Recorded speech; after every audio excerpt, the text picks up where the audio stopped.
The forum is organized by the Cluj Cultural Centre in partnership with the Bruno Kessler Foundation, BOZAR Center for Fine Arts, and the Maribor City Gallery. These are the partners of the Art and Wellbeing project that has been carried out by our consortium in the last 2 years. We have been doing experimental work in trying to understand and explore the relationship between arts and well-being. Today and tomorrow, we have a number of sessions in which we try to understand and go deeper and exchange experiences around this topic of art, health, and well-being. We start now with the session which is dedicating to research on culture and well-being.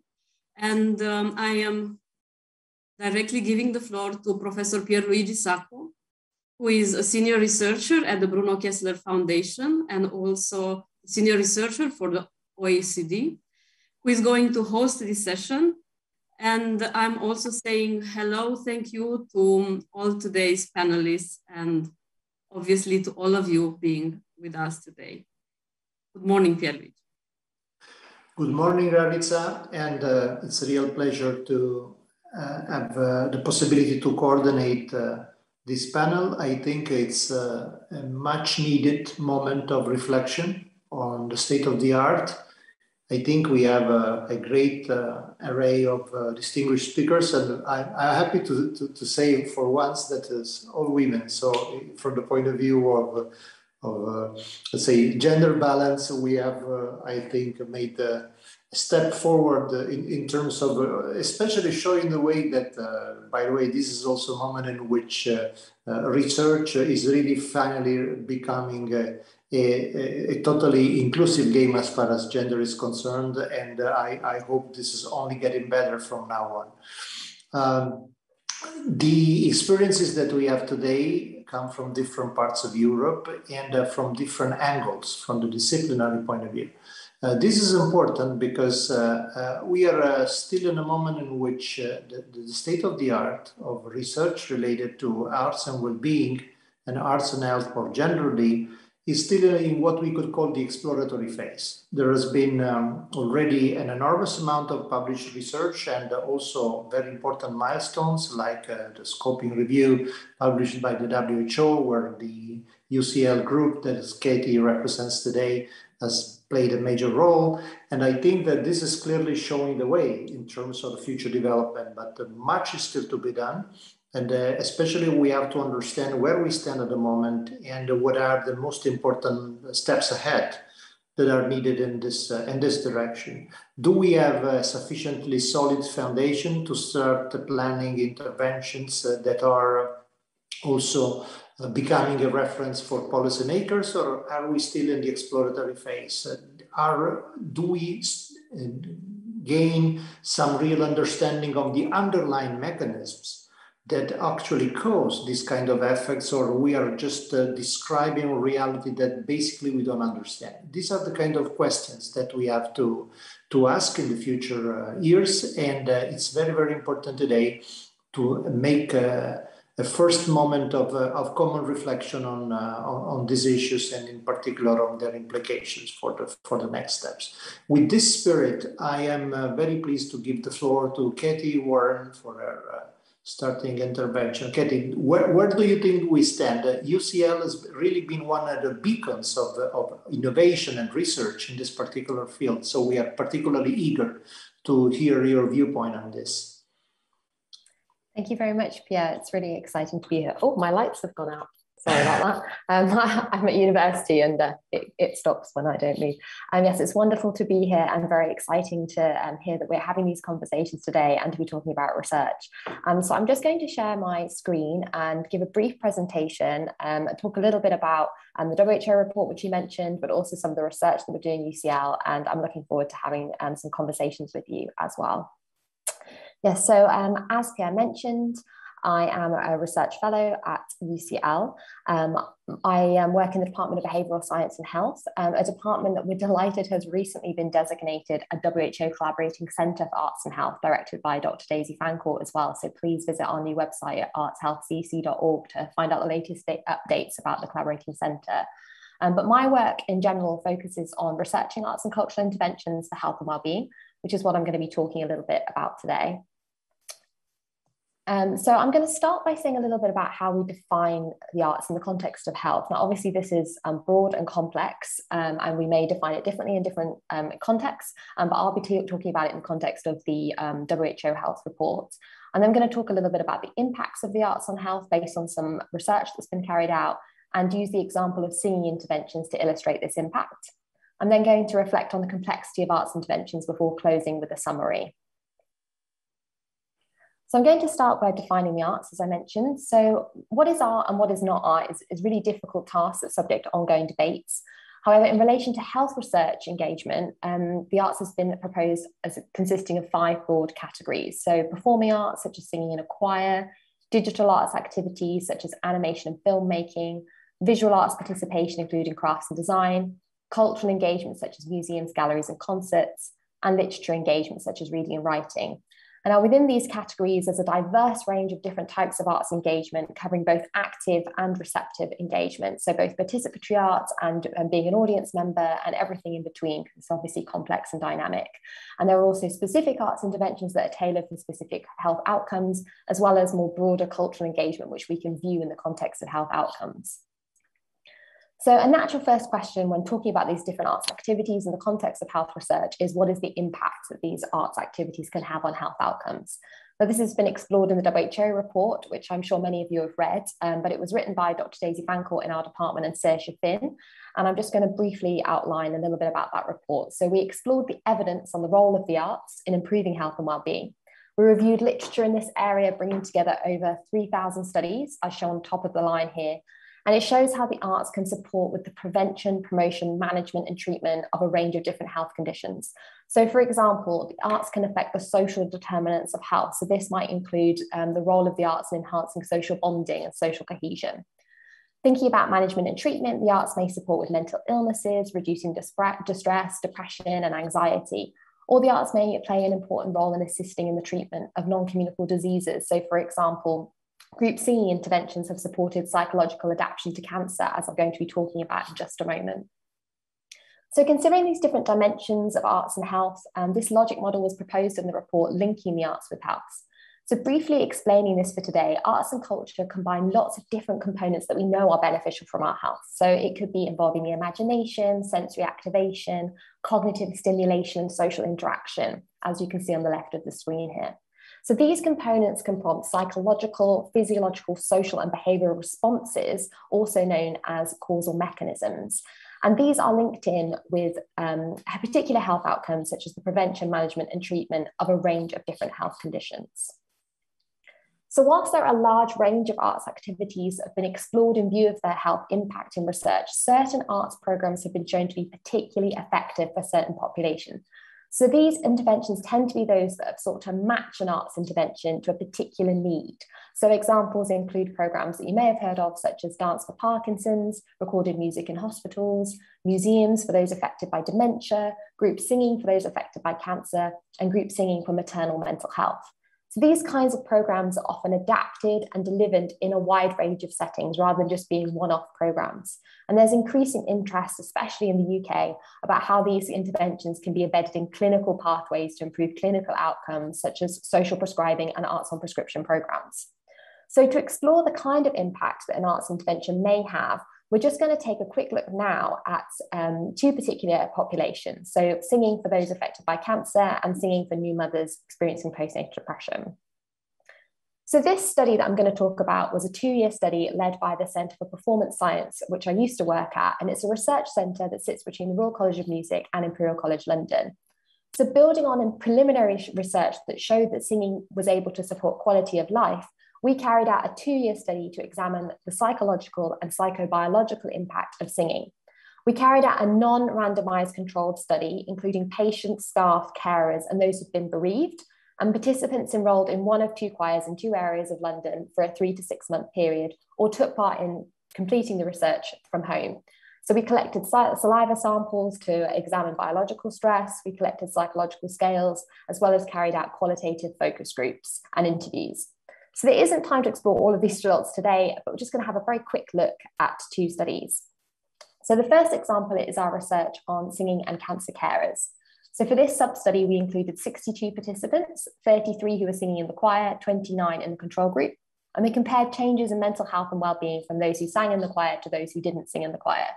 And we found that there were significantly greater decreases in anxiety over the time than participants in the control group for those who sang in the choir, and significantly greater increases in well-being, but we didn't find any changes for depression, and we used validated psychological scales to do this. So here you can see visually these results showing these significant decreases in anxiety and increases in well-being for those who sang in the choir after 3 months of singing, and no changes found for depression. So the control here is the dark line and the choir is the dotted line. These findings, however, also align with meta-analyses suggesting that anxiety rather than depression is a major challenge among cancer carers. So perhaps it wasn't that surprising that we saw the changes in anxiety and well-being rather than in depression, but potentially future research needs to explore that further. And so in this next sub-study, we qualitatively explored the impact of group singing for those affected by cancer, including 32 participants from across all of those different participant groups that I mentioned.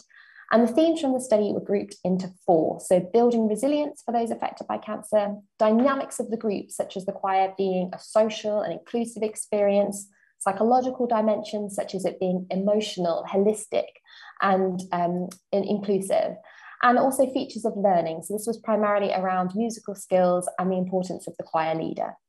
So these themes aligned with our quantitative research, where we were seeing those positive changes to mental health and well-being, and it's supported us in understanding those underlying processes of how singing could help. So that's a little bit like what Pier was saying a moment ago about, do we understand the mechanisms? What we were doing here was really unpacking that by exploring these different dimensions of psychological dimensions, the features of learning, and how it can build resilience, which also aligns with the logic model that I presented earlier.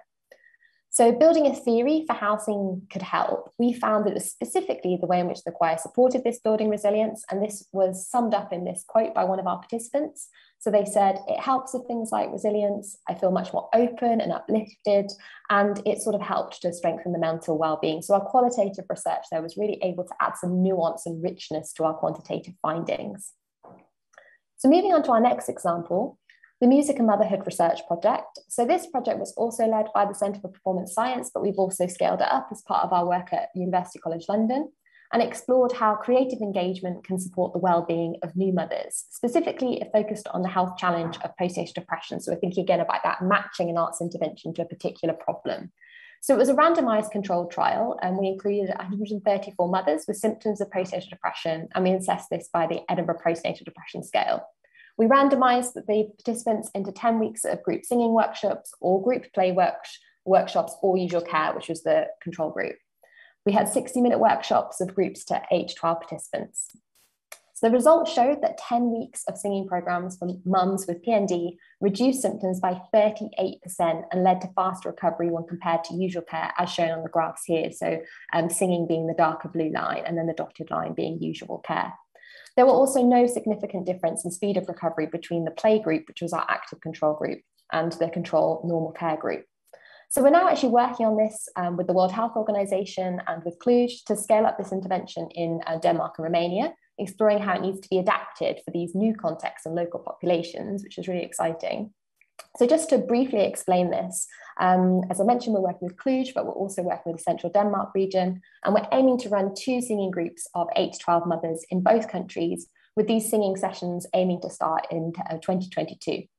So we'll be evaluating this intervention in view of 2 aims. So firstly, to evaluate the feasibility of implementation of this intervention in these new contexts, and secondly, to explore changes to mental health and well-being across time with a view to understanding the impact of the intervention for participants. So if you look to the right of the screen here, I've listed our methods that we plan to use for this evaluation in dark blue, and then I've listed the groups that will be collecting those methods with in turquoise. So if you look across our first aim, we're going to be carrying out focus groups, interviews, we'll collect screening and attendance logs, we'll track the cost to explore cost effectiveness, and we'll carry out a short survey to explore implementation as well. And we'll do this with the strategic managers and partners. So that's people like the WHO and myself, Cluj. We'll do this with the project managers. So these are people more on the ground running the intervention, referrers, people who refer participants into the intervention, the singing leaders, and the intervention participants themselves, so the new mothers who are affected by postnatal depression. For our second aim, we'll be carrying out focus groups using psychological surveys, validated ones, and we'll also request participants to fill in reflective journal entries, and that will just be with our intervention participants. So we're just in the planning stage at the moment, but we hope that the results of this feasibility trial will support us in identifying good practices for rolling out these kind of evidence-based interventions in other countries in future. Obviously, a big knowledge exchange process as well, like learning from different countries and sharing that learning with one another, which will hope to help us in this area of research. So just finally, before I close, I wanted to take us a brief moment to reflect on the arts as complex interventions. So the logic model that I presented at the start of this presentation could be interpreted as quite linear, where we've got these components that prompt mechanisms, and these mechanisms lead to health outcomes. However, we know that the arts are much more complicated than that, and that there are multiple different factors involved in engaging in the arts. They are known as multi-modal interventions. So multiple components may need to combine together, and mechanisms may have to feed back on one another to exert an effect. So our team have been exploring these dynamic interactions, and this multi-level mechanisms framework was recently published in the Lancet Psychiatry. And we're also soon to be releasing a similar kind of model to explore the complexity of components and how they link with one another, also known as active ingredients. So please look out for that. So what we can see here is how these different mechanisms feed back on one another. This was specifically looking at leisure engagement, but that also included arts activities. So importantly, we need to ensure that we do not impose simplistic models of cause and effect when we're working with these multimodal kinds of interventions, when we're designing and researching the role of the arts in health. It's of course important to use this kind of language to understand processes and to try to further research this area, but also in view of the complexity of engaging with the arts and what that means for us emotionally and psychologically in different contexts and places. So bringing this to a close, as I mentioned, the arts can be viewed as playing a major role in the prevention of ill health, promotion of health and management and treatment of illness across the lifespan, as we've seen in the WHO report. Research on particularly effective interventions for certain populations is growing this idea of matching an intervention to a health problem. And I've shown how group singing is an example of one effective intervention that's been used across two different populations, those affected by cancer and new mothers with PND. And we're currently exploring the feasibility of implementing this intervention and how it needs to be modified in different cultural contexts, particularly Romania and Denmark. But we should also bear in mind that the arts are complex and consider this when examining their impact on research. So thank you very much for listening today and for also inviting me to give this brief presentation. Thank you very much, Katey. This was really inspiring and impressive because you're really showing us that there is a very clear research agenda, and especially testing and implementation that, of course, is particularly interesting for the kind of debate that we want to spark today. But before starting to discuss the specifics, I would like to complete the panel and then give the floor at this point to Marie Briguglio from University of Malta. Marie, the floor is yours. Thank you, and thank you all for being here. I'll just share my screen. Here we go.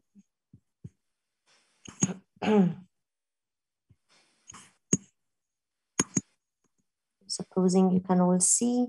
So I will present very briefly a paper that we've just published on what happened to well-being in Malta during the COVID-19 outbreak. And I'm going to focus on the elements that pertain to participation in the arts. Okay, thank you for confirming that you can see my screen. Now, occasionally, when it comes to, I'm going to share again in a minute, but occasionally when it comes to changing the slide, there tends to be some resistance, so I will share again right away. Apologies for this. I'll keep it this way because it makes it easier to move from one slide to the other. Okay, so the context in which this study was carried out is Malta. You can possibly see it. It's that little dot in the middle of the Mediterranean. We like to say that we're in the middle of the world. possibly to compensate for the small size of the island. So this island, and it's a European Union member state, is characterized by high growth, traditionally high levels of well-being reported in international surveys and in EU surveys, highly sociable population, interestingly low cultural participation by many metrics, specifically or especially when it comes to active engagement, that is productive participation. The first case of COVID was observed in March 7th of last year, and there was a rapid escalation of measures. If you look on the right-hand side of the screen here, you can see that we first imposed a quarantine on travelers. Then there was a closure of schools and centers and all religious functions, football, games, politics, and so forth, all non-essential retail. Passenger flights were subsequently halted. And I just want to show you that this survey that I'm reporting here was conducted quite early in the outbreak, and that was in the last week of March.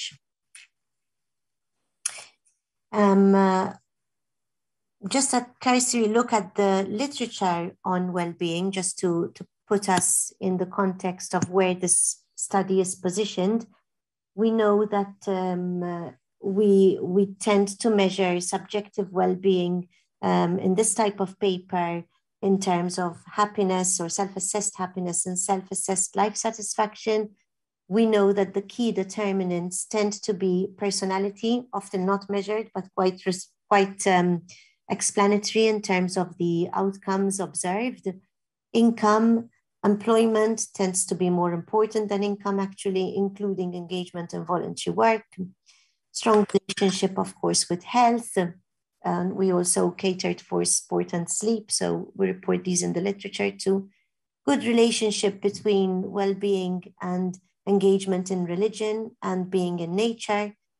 Relationships, having children, gender, age, and demographics, and social interaction, as well as political trust. Of course, the most important aspect for us here is that we also know that subjective well-being tends to be strongly or regularly and significantly related with artistic participation. So of course we control for that and test for that too.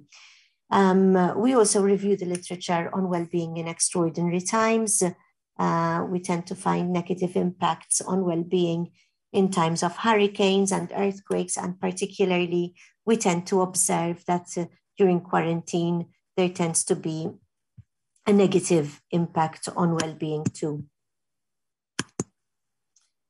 We were reporting at that point other epidemics and pandemics like SARS and so forth. Okay, we set out to test a number of hypotheses. The first being that we expected well-being to have declined during the COVID outbreak.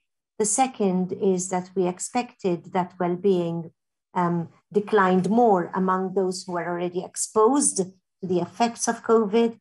And the third, most interestingly for this forum, is that we expected that there would have been a change in the well-being equation such that different things start to matter more. I won't go into the conceptual model, but suffice it to say that we expected that one of the determinants of why to be artistic engagement in COVID as much as it was out of COVID. We rolled out a questionnaire which included well-being measurements, lifestyle measurements, financial situation, and a host of other controls to make sure that whatever we find to be a determinant or at least an explanatory variable for well-being really is accounting for its own value and not capturing some other determinant which we didn't account for. So we were really exhaustive in listing the possible determinants that could be accounting for well-being and its changes during COVID. We also measured exposure to COVID in terms of both being actually impacted or worrying about being impacted. And we did this both for the period in which we were measuring, that is roughly about 3 or 4 weeks after the outbreak of COVID, as well as asking people to recall their lifestyle prior. It being a month only into the COVID pandemic, we thought that we were reasonable in asking and relying on recall.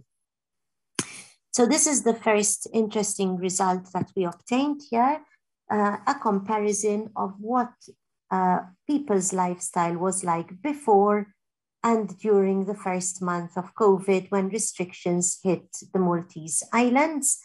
I put a yellow arrow for you to see what happened with artistic engagement. And artistic engagement was one of the activities that actually increased during COVID. So while 17% of our respondents told us that they were doing less of it, 27% told us that they were doing more of it. And 56% said that nothing had changed for them. Contrast this with, for example, what happened with social engagement, where 87% told us that they were doing less social engagement, and only 2% told us that they were doing more social engagement. So as you can see, engagement in the arts was one of the few activities which saw a larger increase than an actual decrease. Okay, so during the COVID restrictions, contrary to other things like going out, going in nature, being with people, engagement in the arts increased. Now let's see what happened to well-being.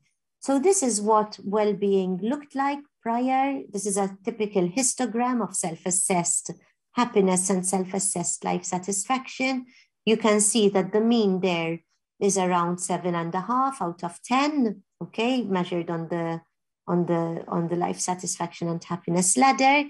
This is recalled and it matches exactly to actual statistics that we have for the same period using the same scale. But now look what happened during COVID. I have to project this for you to see it. Can you see that flattening of the happiness and life satisfaction histograms? Can you see that the mean happiness declined to 4.7 and mean life satisfaction declined to 5.1? That is a significant flattening of the curve. We're talking about the flattening of the epidemic curve, but actually what we see here is a very clear flattening of the well-being curve. So then we moved on to assessing what's accountable for this. And here we have all those determinants that I told you about earlier. In the basic model and the full model, the difference between the two is that we account for exposure and worry about life satisfaction. In both instances, artistic engagement is significantly responsible for shoring up well-being during COVID. Okay, the coefficient there is 0.2, it's significant, and what it effectively means, as artistic engagement is measured on a 5-point scale, if you go from 0 to full artistic engagement, you can see up to a whole point increase on the well-being and life satisfaction, and in this case on the happiness ladder. Okay, so that is quite a strong contribution to well-being during COVID.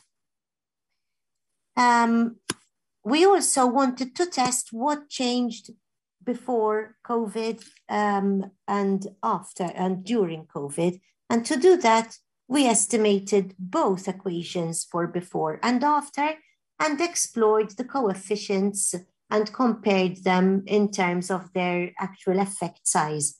And you can see, marked by that yellow arrow there, that the role or the effect size of artistic engagement actually increased during COVID. So it assumed a larger role in boosting well-being, okay? Which is quite intuitive, as people were not doing the other things that they would ordinarily do to shore up their well-being. those, for example, if you look at nature, it shifted inwards in terms of its effect size. It basically became insignificant. And so artistic engagement kind of took over and helped to increase well-being. Not managing, of course, to increase well-being up to that 7.5 average, which we observed before, but nonetheless contributing positively. So we can see that artistic engagement wasn't alone in having this effect. People also engaged in more sports, in volunteering, in sleep, and in paid work at home. And together, these helped contribute to improving what we observed as the well-being outcomes. We did a further test and we merged our data from before and after to create a panel. And then we could observe the more sort of causal effect of artistic activity. And again, we note that it is in the range of 0.2. So we, if we believe that people accurately recalled their activity before, and we see that as a change over time in a cross-section of people, quite a large cross-section of people, I have to say. We had almost 2,000 respondents in the panel, 9,000 respondents as individuals. And so we can see that this is a stab at saying, yes, in this type of study, we can also, again, see a causal effect of artistic engagement. So in conclusion, we observed a dip in happiness and life satisfaction during COVID-19, particularly so among those who are worried or exposed to COVID-19. We observed that certain demographics had an even worse dip than others. And we observed that certain determinants contributed to higher well-being. And one of these, most interesting for this forum here, is that engaging in artistic activity was associated with higher well-being. Naturally, there are caveats. It's survey data, self-reporting based on recall. The sampling frame may hint at some participation bias. Admittedly, it wasn't difficult at all to get people to participate in this survey. It was still early days, so hopefully that bias wasn't too great. And certainly we don't think that it would bias the results in terms of the artistic engagement.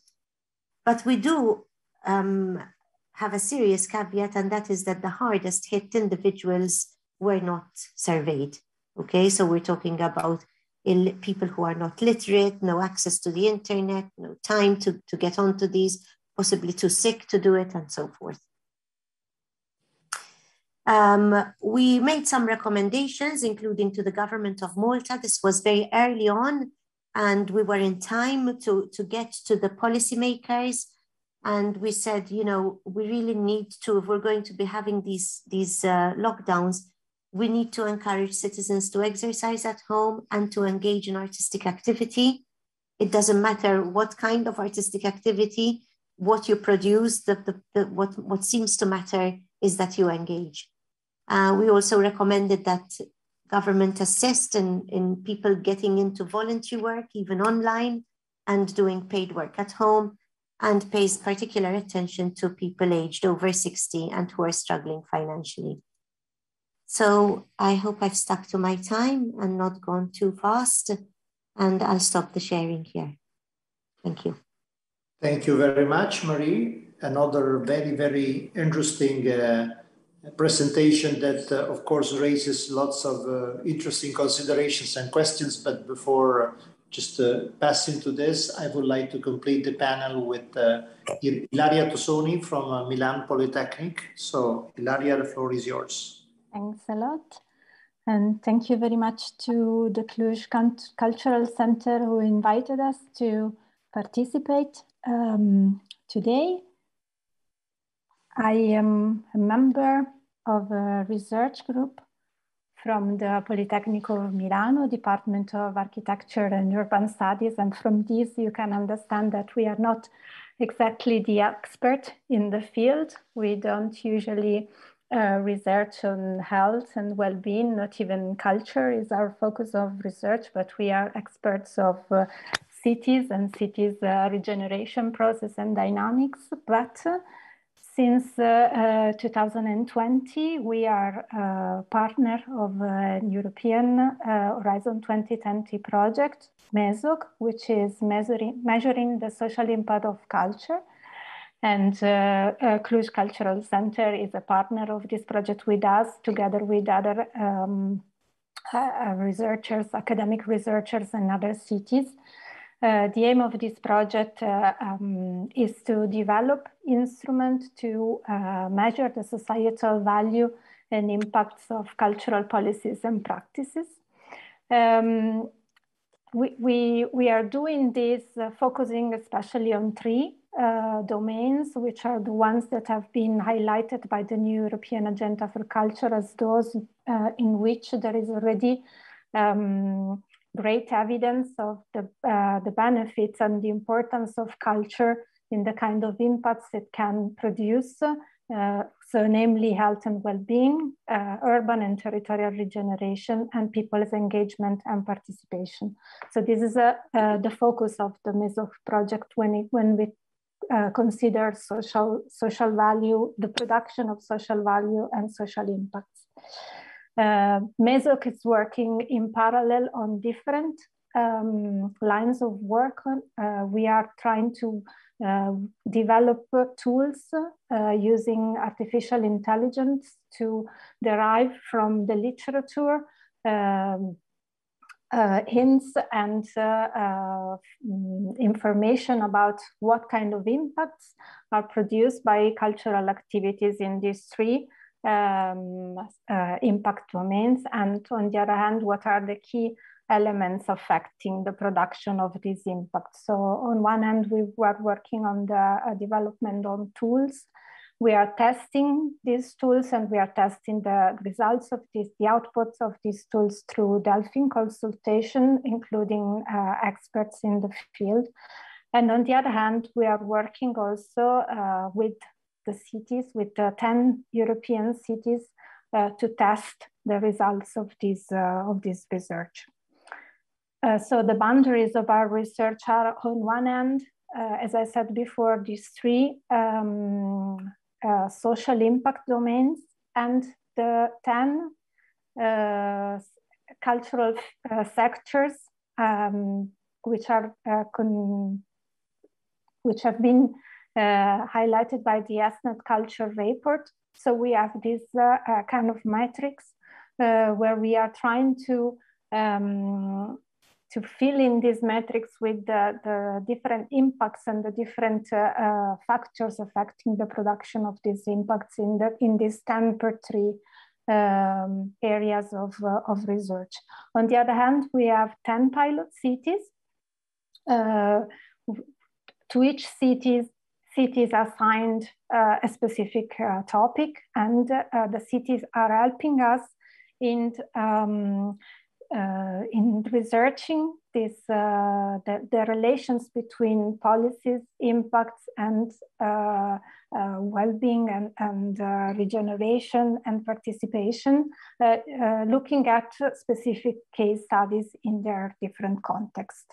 So we have 3 cities that are working on health and well-being, namely Cluj, Turku, and Valencia. The idea from our point of view is to try to understand the impact generation mechanisms, to identify recurrent dynamics and key enabling factors, and try to infer from the micro scale of the cases some hypotheses about context-specific pathways and policy trajectories. The final goal of the project is to try to develop indicators to measure the social value of cultural policies. So it's a very ambitious goal. We know that to do this, it's really difficult, as social impacts are really difficult to measure and almost impossible to be linked to the policy in a causal effect relationship. So what we are trying to do is to understand the impact generation mechanisms to see if we can find elements that can be, on one hand, detectable, clearly detectable, and on the other hand, measurable for our purposes. As I said before, the Milan research team works. We are focusing on cities, and especially we are focusing on sustainability transition in cities. So the way in which we are looking at these processes and on the impact and the contribution of culture, is to look at it in the perspective of how culture plays a role in the transition towards sustainability. So we look at culture in this multi-level model that was developed in transition theory. So culture as the landscape in which we are all in, that defines the values, the meanings that we attribute in the different processes of our life. Culture as cultural institutions, so the regimes, the level in which norms and policies are developed, and culture as cultural niches where experiments and trials are developed. The interaction among these three levels, it's what enables transition processes, what enables systemic changes in our cities and in the way our socio-technical systems work. From the MESOC point of view, we try to analyze the relationship between impacts and cultural policies and practices, being aware that this is not a linear and it's not an evident process. We know there are different factors generating this, the potential impacts, factors that clearly can be referred directly to the policies and the practice, and factors that do not, that cannot be directly linked to the practice, but belong to the context, the way the context worked, factors that can depend on the synergies that the practice and the policies are able to create with other practices, with other policies. So it's a complex network of components and factors that enables the creation of and the actual existence of these impacts. So to try to simplify this complex model that is in the background of our research, we started with the pilot cities and with the analysis of a set of cases. We worked with 7 cities, and we selected 5 cases for each cities. We started with a survey to collect these the most promising cases. We had interviews with key stakeholders, and we had a focus group with the key stakeholders in order to test our results. So for each city was, as I said before, was assigned a topic. For example, for health and well-being, we worked with Cluj, we worked with Valencia, and also with Milan, which is our test cities where we can control a bit better the process. To give you an example, for each of the cities, we developed, we tried to reconstruct and describe the cultural ecosystem of the city. What are the main trends? What are the main governance dynamics? What are the key players? And in this context, we selected at least 5 cases that are representative of this context and of the dynamics that are relevant for each of the cities. For each of the the cases, we developed a set of research and interpretative questions in order to understand in depth what were the mechanisms, what were the preconditions for the creation of for the development of the project, what were the key enabling factors, what were the resources that were activated by the project. So for example, in the case of Milano, where we tried to look at health and well-being, we considered, for example, the case of cinema therapy in Milan hospitals, which is a well-consolidated activity. There are hospitals that offer movie nights to patients which are hospitalized, but also hospitals that already have built auditoriums in their facilities, in the venues, that can also monitor the patient's condition during the movie, during the show. So we can see different types of and different levels of development of the same kind of activity in different cases. This is interesting for us because in this perspective we can understand how according to different factors the same kind of action can develop and can produce different impacts. So the challenge for the projects is to really look inside this kind of cases to extract the most relevant information about what really enabled the development of the impact. In this case, for example, from our perspective, impact is not only the benefit that patients received in terms of increasing their ability to reduce stress, to reduce pain, to reduce the taking of medications, but also we realize, for example, that in a pre-COVID condition, the presence of these auditoriums, which were also open to the general public, were an important medium of interchange between the hospital and the hospital population and the outside world. And there was an increase in demand of participation of people from the neighborhood around the hospital to be involved in the activities of these special cinemas within the hospital. So this kind of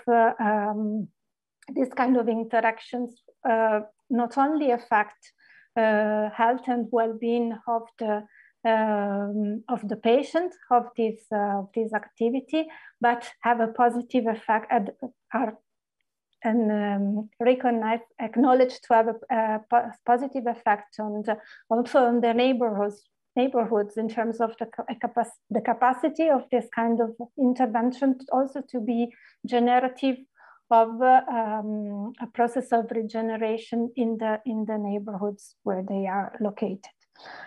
So what we did together with our local partners is to try to look for these enabling factor, to try to isolate them and to attribute them to the cases and to see whether they belong, they can be attributed to the policy or to the action itself, or they also can be linked to the context. And the next step is to try to associate to them indicators who could help us monitor and measure these processes. And as I said before, the final image that we also get is the degree or readiness of the context in terms of in a scale, on a line, how it develops, how the kind of services and the kind of activities that are present can be considered as a measure of the level of maturity of the transition that we are observing. So in this case, the transition towards a different health service that includes a more holistic approach, a more integrated approach, in integrating also arts and culture in the services that are trying to provide care for people with specific conditions. So we did this for the whole set of cases that we have analyzed, and we have been trying to isolate impacts that can be linked to the different fields of different social domains. So if you look at the table, you see what are the most recurrent factors, the most recurrent impacts in the health and well-being area. There are, of course, impacts that can be directly related to the impact domain, for example, improvement of individual or group physical or psychological conditions. But we can also see that there are several other impacts that can be related to this field that are interesting to be observed.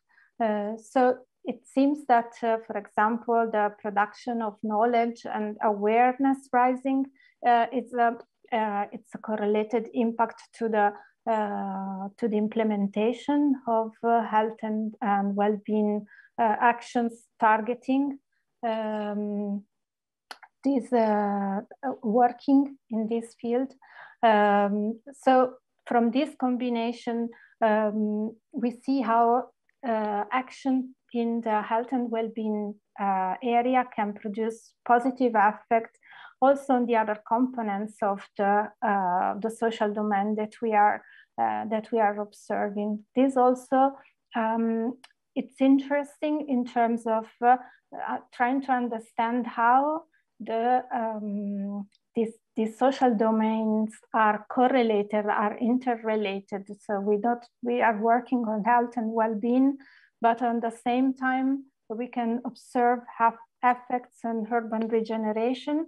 We can observe the level of participation and the way in which these components can work together.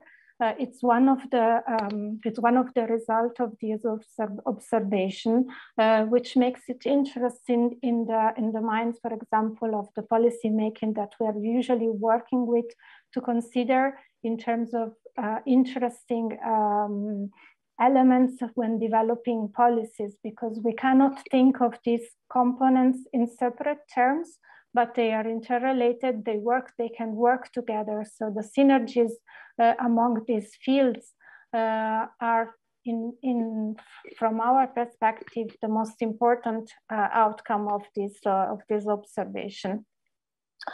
And on the other hand, we have been trying to understand what are the dynamics affecting impact generation. And from this point of view, what seems to be crucial, it's on one hand, the possibility to engage in long-term learning processes. So the fact that these kind of actions, they are repeated, they are engaging for the participants, they produce, the more impact they can, the more they look at in a long-term perspective, the more they are engaging and the more they are able to consolidate impacts. So while big events produce create attention, are able to generate interest, but this interest seems to work in a very short time.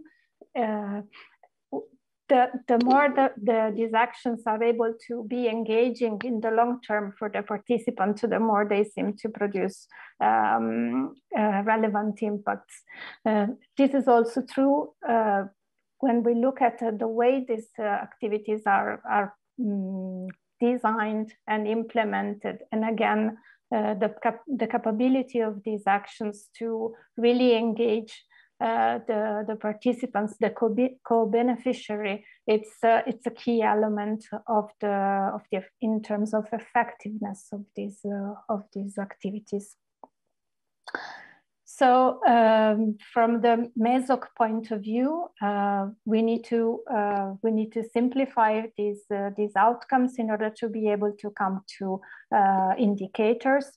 What we are doing right now is to start to look at these dynamics in order to use them as proxies for the identification and the description of indicators. This is a process that is going on right now. We have been discussing in the past months with experts of the field. We're trying to consolidate our results and to test them in order to see if they hold to the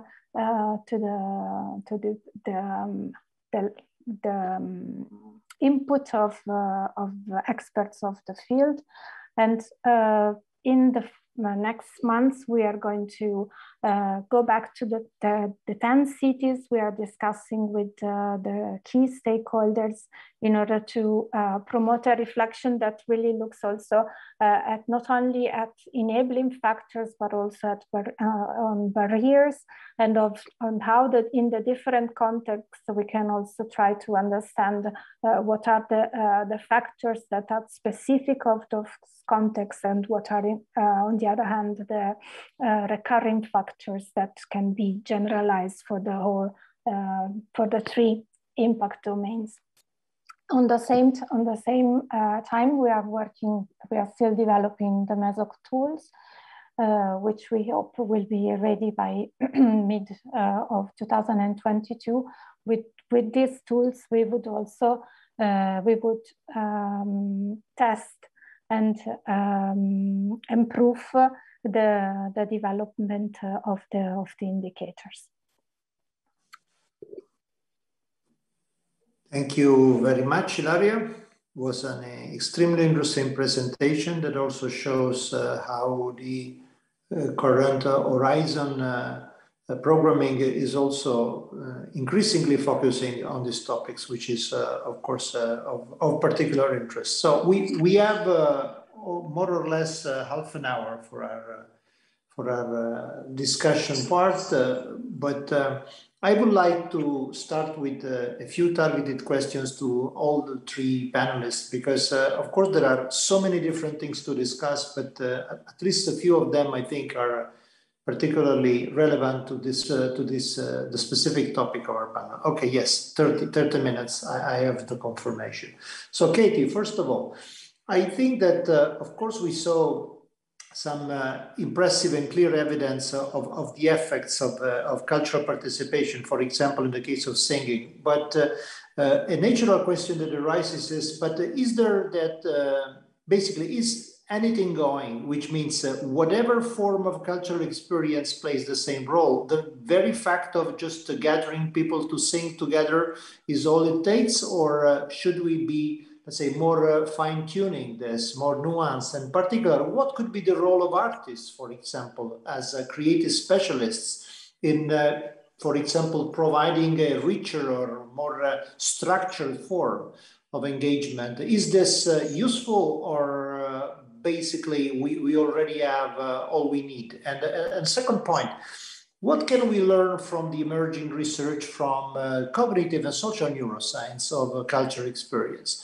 For example, in the case of choir singing, we know today that there are very, very important biofeedback effects like heart pulse synchronization, for example. So there are very, very important physiological dimensions of this experience. How is this, if any, giving us interesting indications on how to proceed further, how to, let's say, nail down more and more specific interventions based on this emerging field of research? Thank you for the question. I think there are a few things to reflect on here from our perspective at UCL. So firstly, the original question around, should we be exploring more nuance in these interventions, or is it any intervention? I think certainly we do need to explore more nuance, and it's not the case that just any intervention will work to improve health and well-being. So that study that I shared in relation to the postnatal depression for new mothers also showed that it was play interventions versus singing interventions versus usual care. Now, play intervention included also socializing, going to the same venue, meeting new mothers, having toys there to play with one another. It was a social intervention, but the only thing that was missing was the singing or the artistic aspect of it. So if we raise the question of, is it just any social intervention that will do this, or is it particularly the arts? Well, that study did show that it was the singing and the musical engagement that led to those health and well-being outcomes. And there are a few other studies out there comparing different interventions. So I certainly think that it's not the case that every arts intervention will work for every population, and it's to do with the context, it's to do with the environment, and certainly it's not just about socializing, there is a lot more to it. And also I talked about sort of matching those interventions. So some of you may be aware of Breathe, Arts Health Research in the UK, and they work with people who are affected by hemiplegia. And they've been using magic interventions and working with physiotherapists to really optimize that intervention to support hand and arm function. Now, magic tricks do that because they're very nimble on your body and on your fingers. But of course, the singing intervention wouldn't have that same impact. It was very targeted to that specific health condition.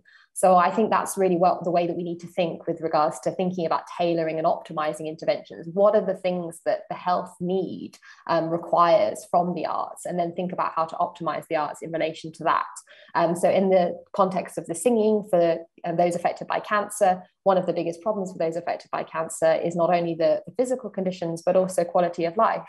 So that was really what we were trying to improve in that context. We know that singing helps to lift and improve mood and provide a social experience.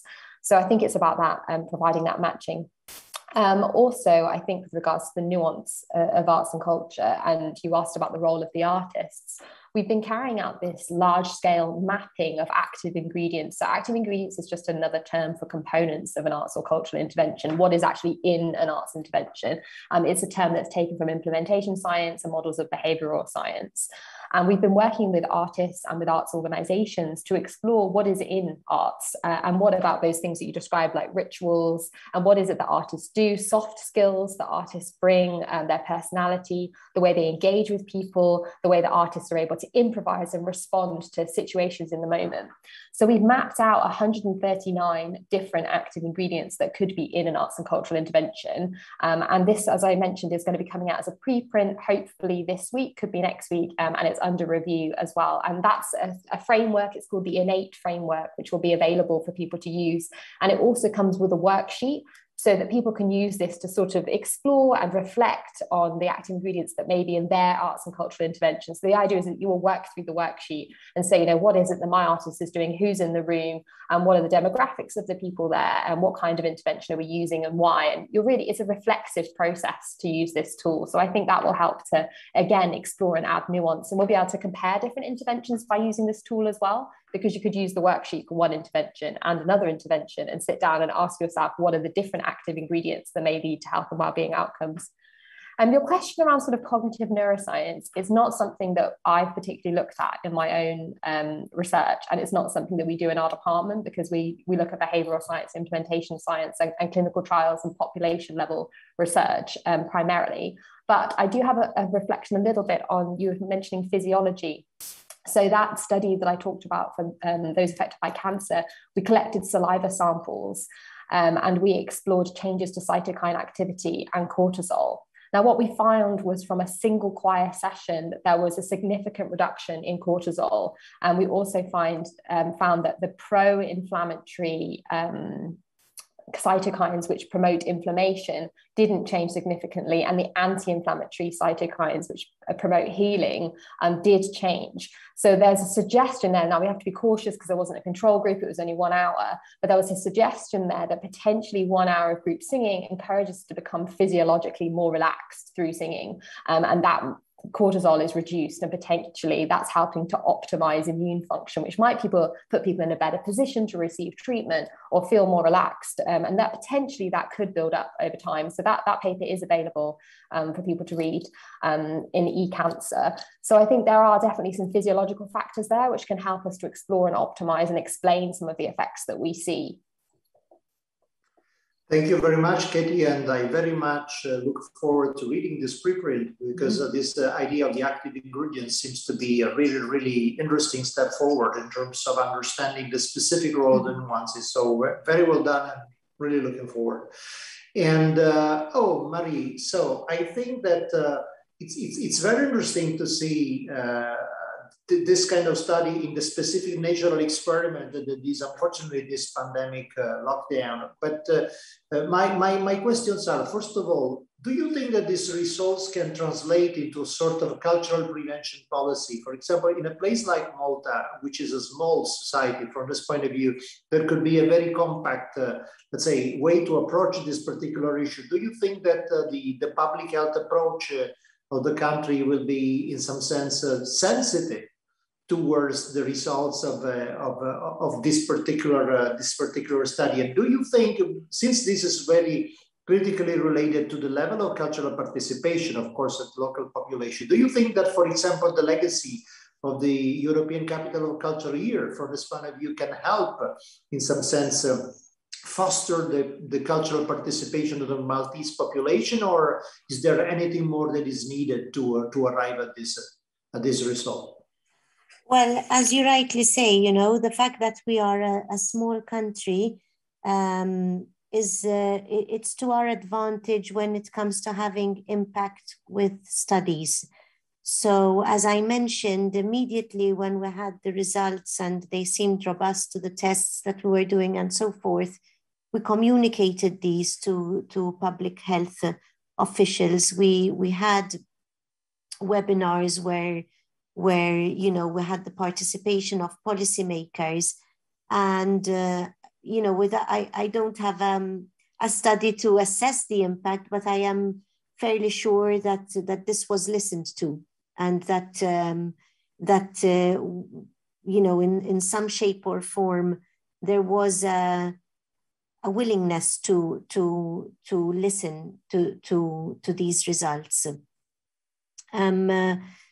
I think also that our other studies that we have conducted on the extent of cultural participation in more normal times, and clear evidence that this is strongly linked with well-being, that artists have a higher level of self-assessed well-being, that active participation results in stronger signals than does passive participation, that participation in traditional events, which are far more popular in Malta, has a stronger relationship with well-being than does participation in less traditional activities. All of these we have communicated to the Arts Council of Malta, which has actually been instrumental to the studies being carried out and have strongly supported these studies. And so I think that we're well placed to translate our academic findings into policy on the ground. Now, of course, in terms of the difficulties of doing that, there tends to be differences in time frames, in the approach. But I feel that if I can contribute this insight that might help other researchers in the field, we set up collaboration agreements between the University of Malta and, for example, the Arts Council, and we define the study that we wish to do together. We collaborate throughout the process until publication. And so it's not just a matter of, oh, here's the study we did, you might find the results interesting. It's also a matter of, let's ask the question that is of interest to you as much as it is of interest to the scholarly field. And so I think that helps to ensure that what we do find finds resonance in policy. Thank you, Maria. What do you think has been the potential role of the European Capital of Culture in creating more attention or not towards these particular issues in the Maltese context? Yes, so we did see an increase in participation during the Capital of Culture, and there was a lot of attention to many domains that were previously perhaps not being paid attention to. It's very difficult to disentangle the effect of the Capital of Culture from other phenomena that were occurring at the time. The culture policy, the setting up of the Arts Council, various novel interventions. So it was all wrapped up in a swathe of sort of a whole movement which gave a stimulus to the arts. One thing I will say though, and perhaps this is an invitation to anybody who wishes to collaborate, we have a data set of before and during the Capital of Culture, where we have collected data on not just participation, but also identity and well-being. And should there be interest from anyone who wishes to engage in this sort of economic analysis, please do come forward. Thank you. Thank you very much, Marian. Before coming to Ilaria, I remind to all of our participants that they can use the chat to contribute in the Q&A with your own questions. So we will have some more minutes for our panelists to respond to your questions if you have any. Ilaria, so I think very interesting, and especially I think that it's so important to make this connection between urban policies and health and well-being. Of course, is something that is going to become probably a key line of territorial policies in the future.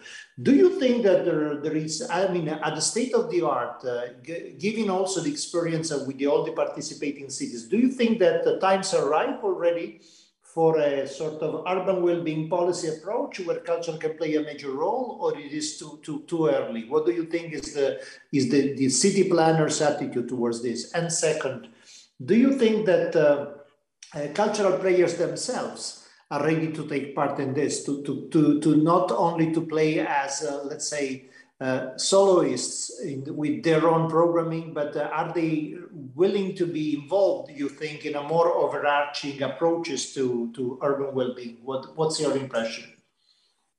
Well, we see different situations in the different cities, in the different contexts. So we have observed some trends. We have the feedbacks that we are receiving are kind of pointing to the direction. We see that there are changes happening that seems to reveal that there is a certain tendency to have a more integrated approach when dealing with urban regeneration, but also with other elements, other policy designs when they are focusing on the urban sphere. So we can say that there was and that has been a big shock, both with the pandemic, and that we are also seeing this in general when we think about in terms of the climate crisis, that it's now the big topic for all the policy design when it comes to the city development and cities regeneration. And health and well-being, of course, are key components of this rethinking of our cities and of our environment. So this is happening. What we see is that there are different approaches and different levels of awareness when it comes to it. In certain areas, there is already an awareness on the issue and on the possible interventions that could be integrated. In other areas, there is maybe there starts to be awareness, but there is still it's still difficult to understand how to be operational in the implementation of this kind of intervention. And from the cultural point of view, I think here the pandemic might have played a big role in orienting the awareness and the attention of the cultural operators on the relationship between health and well-being. I think data, as the ones that Marie showed, are now being published and are becoming a common ground.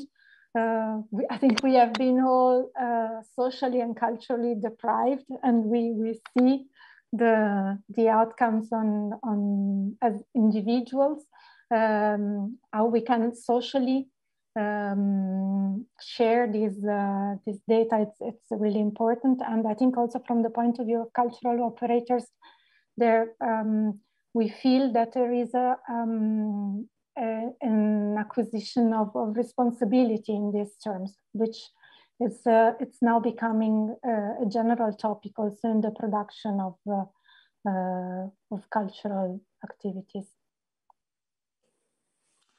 Thank you very much, Ilaria. Unfortunately, Katey had to leave us because she has another presentation now. That's the other side, of course, of this increasing digitalization of the panels. But we really thank her for a fantastic contribution, and of course, we look forward to future interactions. There is somebody from the audience that raised his or her hand, so I would like to technical support to give them the possibility to intervene and make and formulate a question.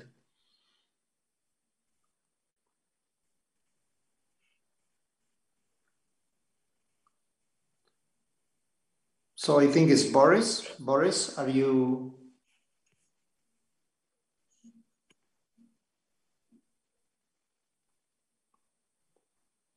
Okay, you can unmute yourself and make your question.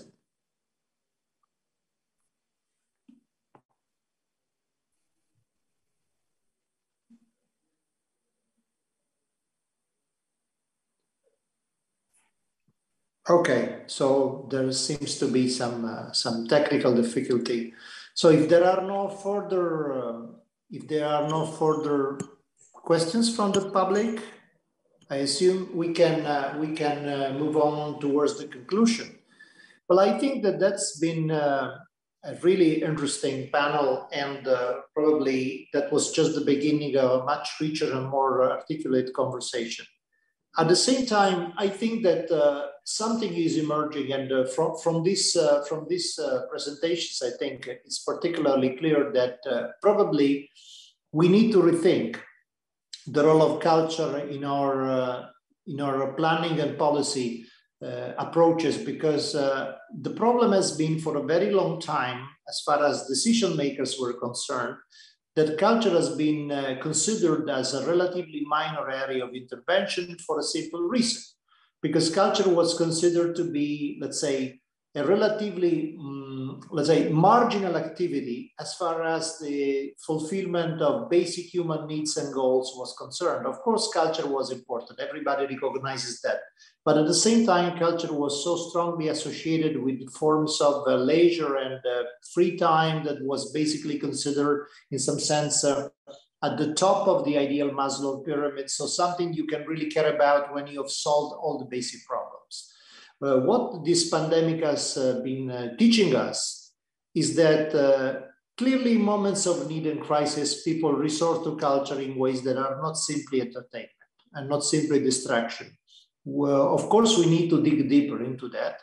But the fact that, of course, we are seeing such complex effects of biopsychological regulation related to cultural access.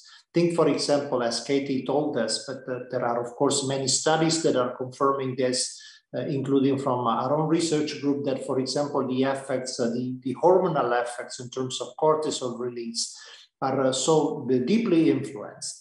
The fact that we have this incredible, to some extent, forms of cardiac synchronization, heartbeat synchronization related to cultural participation, even in simple activities like singing together in a choir, or even simply reading passages of fictional narrative.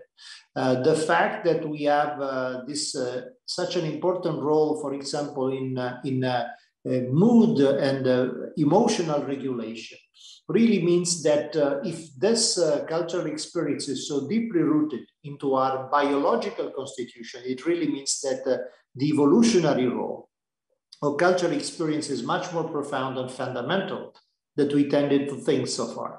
The real problem now becomes, how can we mainstream this into a coherent policy approach beyond the specific narrow field of the people who are interested in culture or have developed a curiosity towards the effects of culture, for example, from the medical and psychological professions. So that's the problem at the moment. I think it's clear to everybody that this is going to be a major area of future research. And the fact that the WHO is endorsing, of course, this particular line of research also speaks volumes in terms of its potential scalability. But the problem is, how can we convince the policymakers at the local level? How can we convince, for example, national public health policies to pick up this particular aspect, especially in a moment in which in Europe we are developing such a huge and ambitious program of post-pandemic recovery. So this is the big problem now.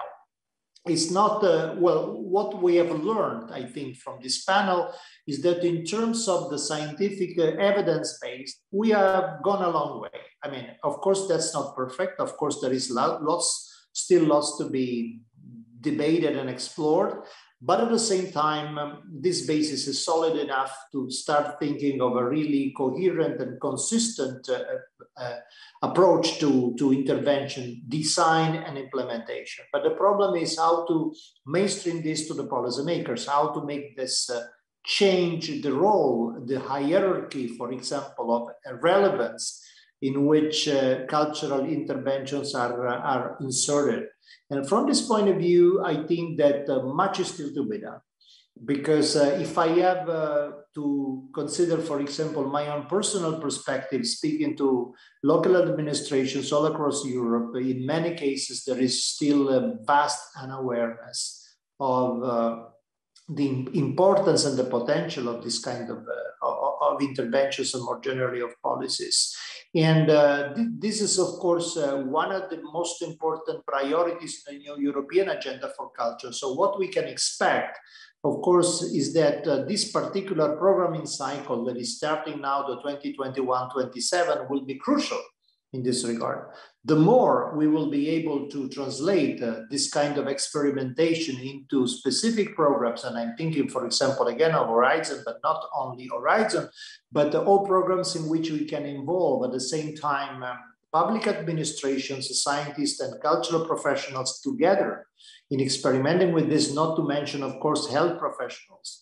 That is going to be, I think, fundamental. There has just been a call, for example, in the first round of Horizon Europe that just closed, which has, for example, put the spotlight on the role of culture and well-being in museums. We will learn who will be the winning consortia for this particular call and whether the winning consortia will actually pick up this particular topic, because it was just one topic among many that could be considering that specific call. But this, again, shows very clearly that from the Commission point of view, there has been a strong interest and commitment towards exploring further this and creating the conditions for the European decision makers at all territorial scales to be engaged in this particular kind of experimentation. So I think that we can conclude this panel on a note of, let's say, constructive optimism. There is still lots to be done, but at the same time, we are in a good way. And the fact that there is this Europe-wide also scale of collaboration, for example, like Katey indicated, for example, for this new study involving at the same time UK, Denmark, and Romania. That's particularly interesting because, as she said, of course, we also need to understand what are the cultural differences involved in these particular kinds of intervention. We cannot think that, again, all the kinds of intervention have the same kind of impact in all cultural and socioeconomic contexts. So again, we need to learn much more to be aware of what works, how, why, and so again, this is something that is, of course, in the future agenda, but in a very, very clear, clearly spelled way. So at this point, I think we are ready for the conclusion. So I would like to pass the floor back to Rarica for the concluding thoughts. Rarica. Well, thank you so much to all of you. Thank you, Katey. Thank you, Marie. Thank you, Ilaria. Thank you, Luigi. It was a really interesting discussion. And again, it's there's a lot of energy coming from this type of conversations, understanding that there is by now solid evidence on the impact of culture on well-being and on health. And on the other hand, understanding the complexity, the complex models to analyze this type of impact, and that there is so much to be done. So definitely we are going to look ahead for very interesting projects and experiences. Thank you all for this. And I would like to invite everyone to join us in 1 hour for the next panel of the forum, which is dedicated to how cultural institutions are dealing and programming into their cultural programs, art for well-being and health. And I hope that you are going to stay with us. This is going to be on the same link. And just for reference, for future reference, the recording of this session will be available shortly on the website of the forum. Thank you all.